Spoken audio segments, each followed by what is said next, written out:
మిత్రులారా, elephant in the room అని ఇంగ్లీష్లో ఒక నుడికారం ఉంది.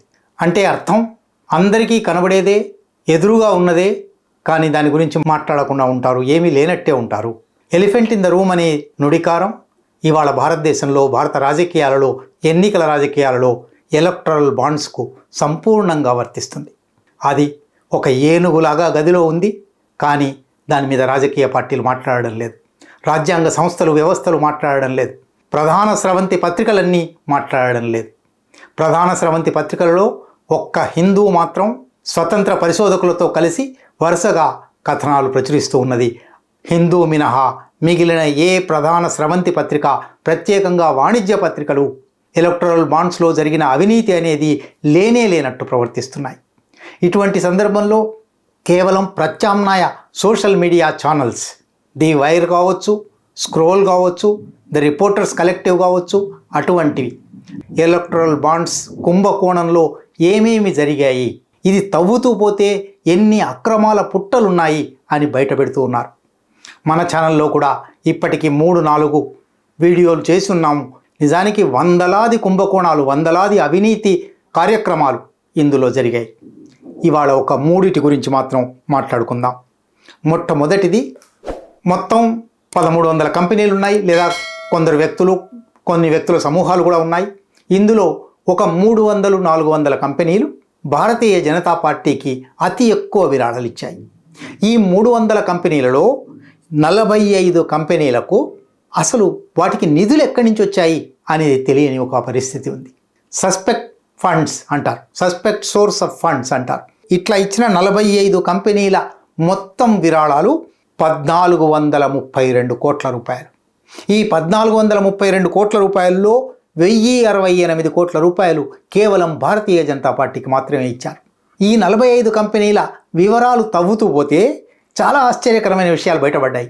45 కంపెనీలలో 33 కంపెనీలకు లాభాలు లేవు, నష్టం వచ్చింది, లేదా నియర్ జీరో ప్రాఫిట్ అంటారు, దాదాపుగా ఖర్చుకి ఆదాయానికి సరిపోయినట్టుగా పైసా లాభం లేని స్థితి, అసలు నష్టం వచ్చిన స్థితి లేదా పైసా లాభం లేని స్థితి. కానీ వాళ్ళు కొన్ని 100 కోట్ల రూపాయలు విరాళం ఇచ్చారు. ఎక్కడి నుంచి ఇచ్చారు? బహుశా ఎవరికో బేనామీలుగా పనిచేశారు అని అర్థం. అట్లాగే ఈ 45 కంపెనీల్లో ఒక 6 కంపెనీలు, ఏదో కంపెనీ ఉంది, ఉత్పత్తులు ఉన్నాయి, అమ్మకాలు ఉన్నాయి, కొంత లాభాలు కూడా చూపెట్టారు, కానీ ఆ లాభాలకు ఎన్నో రెట్లు విరాళాలు ఇచ్చారు. అది భారతీయ జనతా పార్టీకి ఇచ్చారు. ఈ 45 కంపెనీల్లో మరొక 3 కంపెనీలు ఉన్నాయి. ఆ 3 కంపెనీలు ఎంతో కొంత లాభం చూపెట్టాయి, కానీ ఆ లాభం హళ్ళీ సున్నకు సున్నా అన్నట్టుగా దేశ ఆర్థిక వ్యవస్థకు, ఖజానాకు వాళ్ళు చెల్లించవలసిన పన్నులు ఏమీ చెల్లించలేదు. డైరెక్ట్ ట్యాక్సెస్ నెగిటివ్గా ఉన్నాయి. వాళ్ళు ప్రత్యక్ష పన్నులు చెల్లించవలసిన సందర్భంలో కూడా చెల్లించలేదా, లేక ఏవైనా దొంగ లెక్కలు చూపెట్టి అది కూడా వచ్చిన లాభం కూడా తమ సొంత బొక్కసాలకే మళ్లించుకున్నారా తెలియదు. అటువంటి వాళ్ళు ఎలక్టరల్ బాండ్స్కు విరాళాలు ఇచ్చారు. ఇంకా విచిత్రమైన విషయం ఏమంటే, ఈ 45 కంపెనీల్లో ఒక 3 కంపెనీలు ఉన్నాయి. అవి గత 10 సంవత్సరాలుగా రిజిస్ట్రార్ ఆఫ్ కంపెనీస్కి, ఇన్కమ్ ట్యాక్స్ డిపార్ట్మెంట్కి, సంబంధిత ప్రభుత్వ శాఖలకు ఎక్కడా నివేదికలు సమర్పించిన దాఖలాలు లేవు. ఈ దేశంలో చట్టబద్ధంగా ప్రతి కంపెనీ కూడా ఏడాదికి కూడా కాదు, 3 నెలలకోసారి, 6 నెలలకోసారి, జిఎస్టీ అయితే 3 నెలలు ఉంటుంది, వ్యాపార లావాదేవీలు ఏం జరిగాయి, ఆ వ్యాపార లావాదేవీల్లో తమకు ఎంత లాభం వచ్చింది, ఎంత నష్టం వచ్చింది, ఎప్పటికప్పుడు నివేదికలు సమర్పిస్తూ ఉండాలి. కానీ ఈ 45 కంపెనీలలోనే 3 కంపెనీలు 10 సంవత్సరాలుగా ఎవరికీ ఒక్క కాగితం కూడా సమర్పించలేదు. కానీ ఇప్పుడు హఠాత్తుగా కొన్ని 100 కోట్లు ఏవో పార్టీలకు విరాళాలు ఇచ్చాయి. అంటే చాలాసార్లు మనం పత్రికల్లో చదువుతూ ఉంటాం, రైల్లో డ్రైవర్ లేడు కానీ ఇంజన్ వెళ్ళిపోతూ ఉంది, రైలు వెళ్ళిపోతూ ఉంది అని. భారత ఆర్థిక వ్యవస్థ అట్లా నడుస్తుందన్నమాట. చట్టబద్ధంగా పద్ధతి ప్రకారం సమర్పించవలసిన నివేదికలు సమర్పించకుండానే ఈ దేశంలో కంపెనీలు నడుస్తూ ఉన్నాయి. రెండో అంశం, మరొక 55 కంపెనీలు ఇచ్చిన విరాళాలకు, వాళ్ళకు వచ్చిన లాభాలకు పొంతన లేకపోవడం ఒక అంశం అయితే, 2017 వరకు కంపెనీస్ యాక్ట్ సెక్షన్ 182 ప్రకారం ఒక నిబంధన ఉండేది. ఏ కంపెనీ అయినా ఎవరికైనా విరాళాలు ఇచ్చాను అని చూపెట్టుకుంటే ట్యాక్స్ ఎగ్జంప్షన్ కోసం, పన్నుల మినహాయింపు కోసం, రాయితీల కోసం చూపెట్టుకోవచ్చు.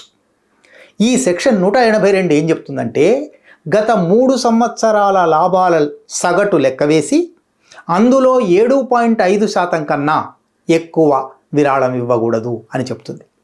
ఇప్పుడు పరిశోధనలో తేలిందేమంటే 55 కంపెనీలు 7.5% కన్నా చాలా ఎక్కువ, కొన్ని సందర్భాల్లో 100%, కొన్ని సందర్భాల్లో 200, 300, 400% కూడా తమ లాభాలతో, తమ ఆదాయంతో సంబంధం లేని విరాళాలు ఇచ్చాయి. అయితే ఈ సెక్షన్ 182లో 182(1) అని ఒకటి చేర్చి 2017లో 7.5% అనే పరిమితి లేదు, పరిమితి విధించనక్కర్లేదు, ఎంత లాభం వచ్చినా ఎంత విరాళమైనా ఇవ్వచ్చు అని భారతీయ జనతా పార్టీ ప్రభుత్వం ఒక కొత్త సవరణ చేసింది. 2017 మార్చిలో చేసిన సవరణ అది. ఈ 2017 మార్చిలో చేసిన సవరణను మొన్న ఫిబ్రవరి 15 సుప్రీంకోర్టు కొట్టివేసింది. ఇది రాజ్యాంగ వ్యతిరేకం, ఆర్టికల్ 14కు వ్యతిరేకం అని చెప్పింది. కాబట్టి 2017 నుంచి 2024 వరకు 7.5%, అంతకుముందు 2017లో చేసిన మార్పు వల్ల ఇచ్చారు అని అనుకున్నప్పటికీ ఇవాళ ఇచ్చిన సుప్రీంకోర్టు తీర్పు వల్ల ఈ 7.5% కన్నా ఎక్కువ ఇచ్చినది చట్ట వ్యతిరేకమైనది, రాజ్యాంగ వ్యతిరేకమైనది, అక్రమమైనది, అవినీతికరమైనది. దీని ప్రకారం 7.5% కన్నా ఎక్కువ ఇచ్చింది 1377 కోట్ల రూపాయలు. 1377 కోట్ల రూపాయలలో అత్యధిక భాగం 75%, 75% భారతీయ జనతా పార్టీకి దక్కాయి. సరే, ఇక్కడి నుంచి ఇంకొక అంశంలోకి పోదాం. జాబితాలు పట్టుకొని ఎవరు ఎలక్ట్రల్ బాండ్ కొన్నారు, ఎవరికి ఇచ్చారు, ఇవన్నీ చూస్తూ ఉంటే, వాటిని పోలుస్తూ ఉంటే ఒక 20 కంపెనీలు తేలాయి. ది కంపెనీస్ యాక్ట్ 182 సెక్షన్లో ఒక అంశం ఉంది. కంపెనీ స్థాపించిన 3 సంవత్సరాల వరకు ఎవరికీ విరాళాలు ఇవ్వడానికి వీల్లేదు అని. 2017లో చేసిన సవరణలో కూడా దీన్ని మాత్రం మార్చలేదు. కాబట్టి అది ఇవాల్టికి ఉంది. 2017 నుంచి 2024 వరకు కూడా ఉంది.